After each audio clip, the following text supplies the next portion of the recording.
Hey, what is going on, guys? It's DK back at you with another video here for the NBA main slate here on Monday. We got a nice 8-game slate. Real quick, let's see what we did last night. It was only a 4-game slate. I did only do tournaments, and pretty frustrating night because I felt like I was on the right game stack. It just the Lakers didn't hold up their end of the bargain. So I went with the game stack. I went with John Wall, LeBron, Markieff, Lonzo, Jeff Green. So Markieff once again lets me down. I know he got injured. Injuries, like when you get an injury, you're basically screwed. So I knew once he was out for the game, I was basically done. But the Lakers, LeBron, man, I feel like I can never get LeBron right. Like whenever I don't play him, he does very well. Whenever I play him, that was probably his worst game of his Lakers career. Only 25 fantasy points with John Wall put up 80, and I still lose. So again, I felt like I was on the right game stack. That was such a high over under. It was everyone in that game was low owned. So if only the Lakers keep it close, it could have been a huge night for me. I understood the value with the Raptors and the Nuggets, but both such good defensive teams. I didn't want to go crazy in that game. That's why I only played DeLon Wright. Whiteside, I just kind of played. His upside at 6.9K was just too cheap. Of course, he didn't play the fourth quarter. Only played 22 minutes, but got 40 fantasy points in 22 minutes. And then Brunson with DSJ and JJ Barea out. I kind of just pivoted there. So the Lakers kept this game close. I think it definitely would have been a huge night for me, but what can you do? Also, the Markieff injury. It's kind of tough to win with a guy injured in your lineup. Okay, so let's look into the slate for tonight. And we got a pretty interesting slate. A couple low over-unders, a couple games that could be blowout. So it's a pretty interesting slate. So let's start with Westbrook at 11-2. And again, this is a blowout potential here. Chicago, it's ideal matchup. In his last game against Chicago, he put up 73 fantasy points with 10 turnovers. So if Chicago can somehow keep it close, which maybe there's an outside chance they can, then Westbrook could have a huge night here, 11-2. So definitely a star you want to consider paying up for. Westbrook and then Harden here, I feel like might go a little under-owned. Some people I think, will be afraid of the Jazz matchup. Utah has not been the same defensive team. They're kind of been a more up-tempo, fast-paced team. So the Jazz, not the same matchup they've been in the past. So I think it's an exploitable matchup. And I think James Harden could go under-owned. 10.9. He's been playing unbelievable basketball here, so you definitely got to consider James Harden as well. And Steph Curry, the matchup, not the best, but I think the matchup will scare some people off. So Steph, anytime he takes the court, has huge upside, but there is some risk with him. I wouldn't really say scoring dependent, but for those huge nights, he's got to score 30-plus real-life points to get you there. So definitely you can consider Steph Curry at 9.9 as well. And then we got Ben Simmons at 8.9. So the Spurs, again, the kind of like the Jazz, the Spurs is not the same defensive team that they have been in the past. Actually, the Spurs are one of the worst defensive teams. So Ben Simmons, under 9K, that price looks pretty appealing. He did play last night against the Cavs, put up 63 fantasy points. So it is a back-to-back, but he's a younger guy, so I wouldn't be too concerned. So that price is pretty appealing at 8.9K for Ben Simmons. And then with Lillard, he's questionable. I do think he's going to play. It was just personal reasons for he missed practice. So Lillard under 9K. That's a pretty appealing price tag, as well as Devin Booker here at 8.5. So I was a little worried the first game back that might limit him because he had been out for a while, but he started and played 36 minutes. So it looks like they're not going to limit Devin Booker at all. The matchup against the Knicks is very, very good here. Two bad teams that don't play a whole lot of defense, so I do really like this game. Devin Booker, 8.5K. It's a little pricey for him, but I think it's worth it. I'm definitely really considering a Devin Booker today, 8.5K. Then we got Mike Conley at 7.9. I just don't like playing a lot of these Memphis guys. Conley, yes, he's under 8K, so I think he's okay, and the matchup against Steph Curry is pretty good. So I think you can do Mike Conley, but there is some blowout risk definitely at Golden State. Chris Paul, kind of the same analysis with Harden. The matchup is not as scary as it used to be in the past. And yeah, Chris Paul's going to play all the minutes he can handle. So I think 7.7K is pretty fair there. De'Aaron Fox at 7.3. I love playing this guy and considering him again. He just seems too cheap. The only thing that concerns me is the back-to-back on Dallas. He did play 33 minutes. But again, he's a younger guy too, so I don't think it's going to be that, I don't think it's that much of a risk going with De'Aaron Fox here. So 7.3K looks really enticing for Fox. Donovan Mitchell, it's just 6.8K. The price is enticing for him as well, but he's just kind of scoring dependent this year. He's not really getting a lot of rebounds, not a lot of assists. If his shot's not falling, he's not really going to get you there. So I just don't like playing guys like that. So I think I'll pass on Donovan Mitchell. So Jeff Teague is listed as questionable with an ankle injury. So this could be pretty big here. If Teague's out, then I think it's basically a lock and load play here with Derrick Rose at 6.3. He's just too cheap if he enters the starting lineup. So, and the match against the Kings is ideal too. So Derrick Rose, if Jeff Teague is out, I think that's just a lock and load play. And then we got Chris Dunn at 6.2. So a couple games ago, I tweeted out that with Chris Dunn entering the starting lineup, if he's not on a minutes restriction, he was basically a lock for me at 5.2, and he put up 40 fantasy points. So it looks like his minutes restriction is lifted. I should play all the minutes he can handle. The match against Oklahoma City, not the best, but with Levine out of there, that's a whole lot of usage to go around. So definitely can consider Chris Dunn. The price did jump up about 1,000, but I still think he's okay. And then you got Moutier. I never know what to. The Knicks are just so inconsistent with their minutes. But he has upside, especially here against Phoenix too. So the price is up there though to 6.2, where it's kind of tough to play Moutier, but I still think he can get you there.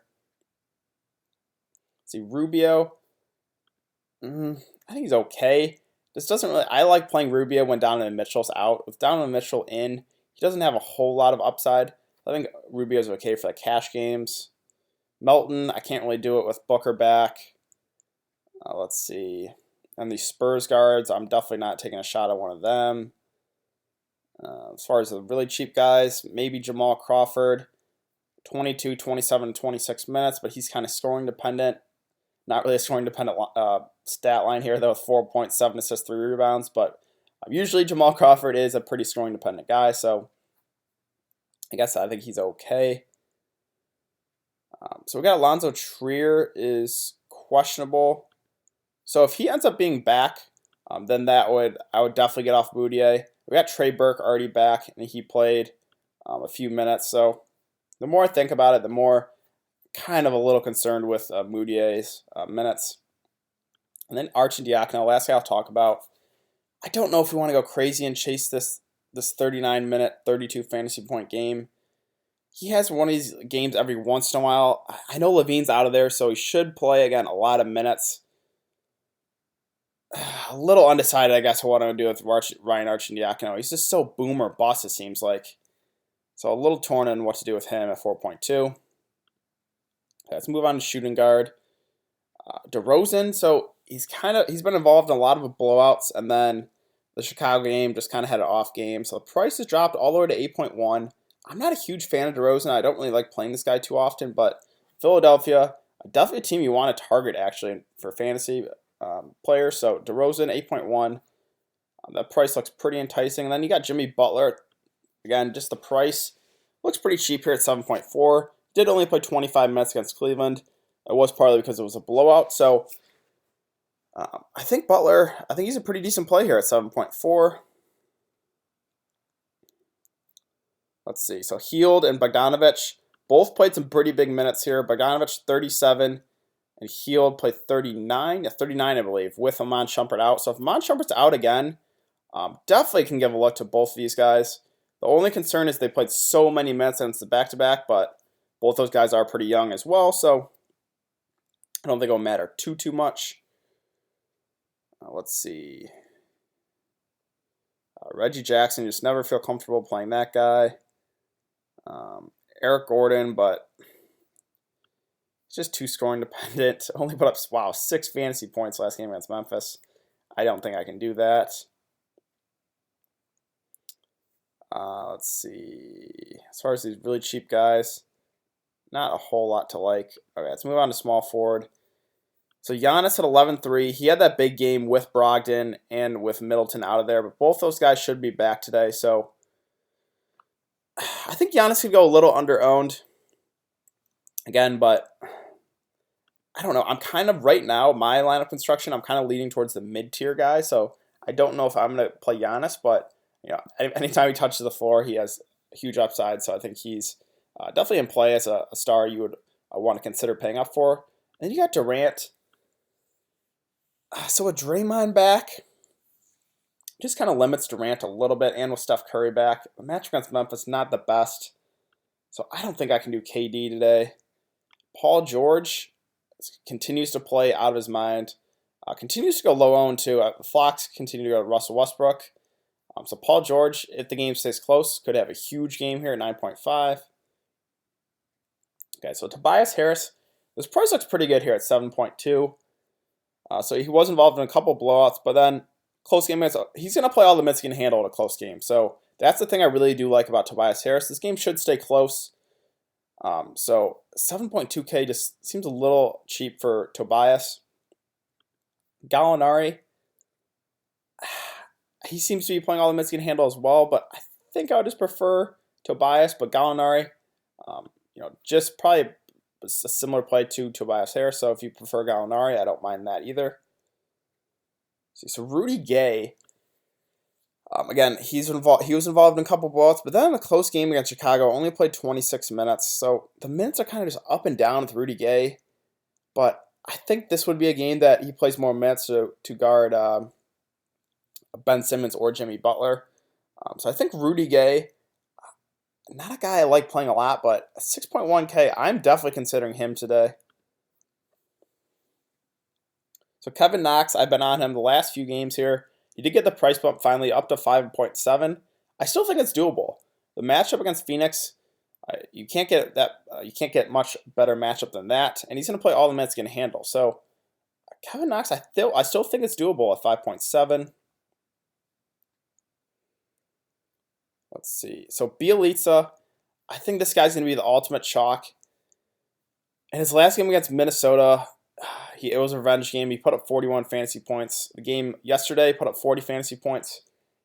It's just the minute. I know Bagley's out of there. The minutes should be secure, but Bagley was out against Golden State. He only played 22 minutes. So, and I don't know, Bielitsa is kind of scoring dependent. He will get you some rebounds, but if his shot's not falling, he definitely can hurt you. But 4.4K just seems a little too cheap. And he played 35 minutes last game. Like I said, I think he's going to be the ultimate chalk. I'm probably going to eat the chalk, but there is a chance he definitely could bust. It's just 4.4K seems way too cheap, and the revenge game narrative again. Let's see. As far as these really cheap guys, just not a whole lot to like here. I tried messing with some of these Memphis guys like Garrett Temple, Shelvin Mack. I played Shelvin Mack the other night with Kyle Anderson out. Just didn't work out, so I'm just not even messing with those Memphis guys. Let's move on to power forward. Blake Griffin, I mean, he's been producing basically every night here. 46, 54, 48, 53, 46 fantasy points. Playing all the minutes he can handle. I just never feel comfortable playing Blake Griffin, but it's at Detroit. The game should stay close. It's a pretty high over-under, so I'm just not a Blake Griffin guy, but he looks pretty enticing here at 9K. Aldridge at 8K. So I'm just a little concerned because I think, well, they could start Jakob Poeltl actually at the 5 and move Aldridge to the 4 to guard Embiid, which would help Aldridge. So the only concern is, again, the possibility of foul trouble if he's tasked to guard Embiid. But Philadelphia, not the best defensive team, so Aldridge certainly doable here at 8K. Draymond, the price is just still too cheap here. 6.7K. I know the matchup not the best here against Memphis, but Draymond Green under 7K is way too cheap, so definitely can consider Draymond. Markkanen, think he's okay, but he's kind of scoring dependent. If his shot's not falling, he's not really going to get you there. A match against Oklahoma City, not the best, but like I said, he does have upside if his shot is falling. Jaren Jackson Jr., the price has come down now to 5.9, where maybe you could consider it, but he just gets in foul trouble so much. Up and down match though against Golden State. This could be like a blow-up game for Jaren Jackson Jr. So in GPPs, I definitely think if you're making multiple lineups, you want to get Jaren Jackson in one of those lineups. Montrez finally kind of had a bounce-back night here with 34 fantasy points. He's just not seeing the 32 to 35 minutes like he was like 3 or 4 weeks ago. Just limited to like 25 or so minutes. So 5.7K, I still think he has upside, but just the minutes kind of concern me with Montrez. And then we got Noah Vonleh here. So the big news is if Mitchell Robinson is out again, that kind of secures big minutes for Vonleh as well as Kanter. So if Mitchell Robinson's out again, I do really like Vonleh as well as Kanter. But it is the Knicks. You never know. Maybe they would just throw like 30 minutes to Luke Cornett or something like that out of the blue. You never really can trust the Knicks, but I really do think if Mitchell Robinson's out, Vonleh and Kanter are really enticing plays here. Bobby Portis kind of let me down the other night when I recommended him against the Spurs. Only did see 19 minutes. His shot just wasn't falling. So right now, he's just not seeing enough minutes for me to consider him, but I do love those high usage guys off the bench. I still think he has upside, but I just don't think I can do it today. Saric, he was the ultimate chalk with Taj Gibson back, but with Taj Gibson out. But Taj Gibson should be back today, but the match against the Kings is really good here, so I think it could be viable to take a shot on either Saric or Taj Gibson if you want to. And then Richaun Holmes, he kind of finally let me down against Minnesota. He got 9 points and 4 boards, but no peripheral stats. A little unlike him. But, Ayton's just not seeing a whole lot of minutes. And they're comfortable giving Holmes 20 minutes a game. So if he's going to continue to see these minutes, I definitely think it's viable, especially against New York too. Kanter, not a great defender, so I do kind of like pairing, like maybe Vonleh or Kanter with Holmes. I guess you could do Ayton too, but he's just, right now, Ayton 7K is not seeing enough minutes. So let's move on to the center. And again, Ayton here at 7K. I would love if he was playing 32 to 35 minutes, but like I said, they're just comfortable giving Richaun Holmes some good minutes. So the match is so good, but it's just the minutes with him that concerns me. So Embiid at 10-6. Kind of had a letdown game against the Cavs. It was more of a Ben Simmons game, but this guy has huge upside every single time he takes the court. So you definitely can Embiid, one of the stars you can consider today. Towns, the match against the Kings, very good here. So 10K, a little pricey for him, but he still has upside. So Towns, definitely you can consider him as well. Drummond, he had that big game against Boston, 62 fantasy points. Centers against Milwaukee, pretty good, but in his last game against Milwaukee, 30 minutes, only 22 fantasy points. Did get in foul trouble there, but I think Drummond is okay. I think he'll be pretty low owned. Capella, again, just not seeing enough minutes for me to consider him. Same thing here kind of with Marc Gasol. They're just comfortable giving Joakim Noah some minutes, so I don't think I can do Marc Gasol either. Gobert, never a guy I really like playing, but I think he's pretty fair cash game play at 7.4.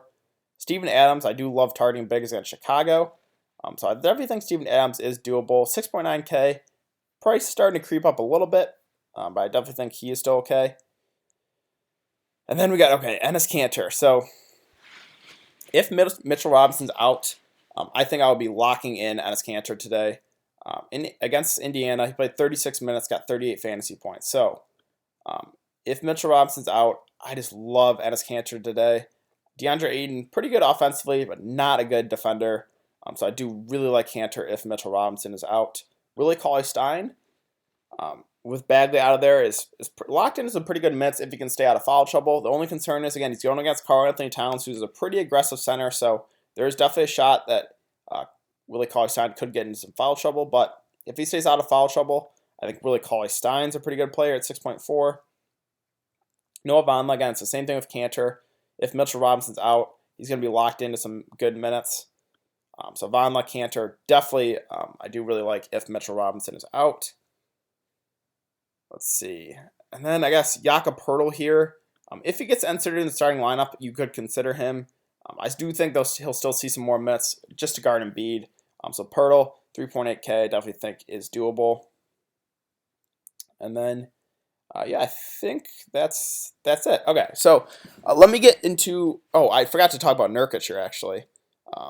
That was a guy I do really like. So centers against the Clippers have been destroying the Clippers. So Nurkic, I know his price did go up to 7.5, but I still think that's not enough. Nurkic, he has huge upside anytime he takes the court, so I do really like Nurkic as well today at 7.5. Okay, so let's get into my core plays for today. So a couple of these core plays are contingent on some news. So let's see.